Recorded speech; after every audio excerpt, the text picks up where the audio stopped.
आता है सभापति महोदय तो एक प्यास मुझे याद आ जाती है। जब शाहजहां जेल में था और दूर से उस ताजमहल को देखता था और उसे सिर्फ एक सुराही पानी मिलता था और उसने औरंगजेब से कहा एक सुराही पानी और भिजवा दो, तो जानते उसने मना कर दिया। तो दुखी होकर शाहजहां ने फारसी में लिखा, ए पिसर तू अजब मुसलमानी जे पिदरे जिंदा आप तरसानी आफरीन हिंदुआन सदबार जे देहंद पिदरावा मुर्दा देवम आप। मतलब तू कैसा मुसलमान है जो जिंदा बाप को पानी के लिए तरसा रहा है, तुझसे तो आफरीन 100 बार उन हिंदुओं को है जो पितृपक्ष में मरे हुए बाप को भी पानी देते हैं। मद्रास प्रेसिडेंसी में 30 आउट ऑफ 30 सीट जो थी वो मुस्लिम लीग ने जीती थी विद 95% ऑफ वोट्स, और एक भी मुस्लिम वहां के बाद बाहर नहीं गया। इसलिए मैं ईमानदारी से कहना चाहता हूं, फैक्ट को समझिए।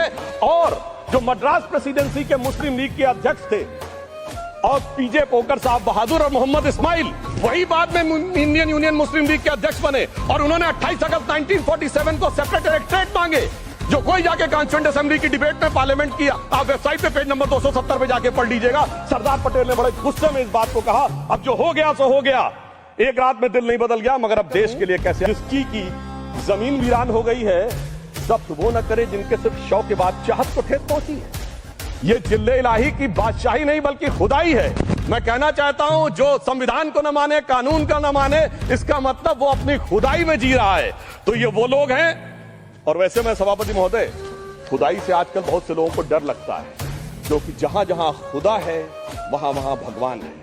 जहां जहां खुदा है वहां वहां भगवान है। बाकी आप सब बहुत बुद्धिमान हैं। साहब ने जो बोला था ना, किसी के बाप का हिंदुस्तान थोड़ी है, बिल्कुल मैं कहना चाहता हूं, जिन्होंने इस देश के लिए खून बहाया उनके बाप का हिंदुस्तान है, उस गरीब मुस्लिम कारीगर के बाप का हिंदुस्तान है। पर जो ये कहते हैं कि आगरे का लाल किला किसके बाप ने बनवाया, आगरे का किला किसके बाप ने बनवाया, दिल्ली का किला किसके बाप ने बनवाया, हैदराबाद का चार मीनार किसके बाप ने बनवाया, उसके बाप का यह हिंदुस्तान नहीं है।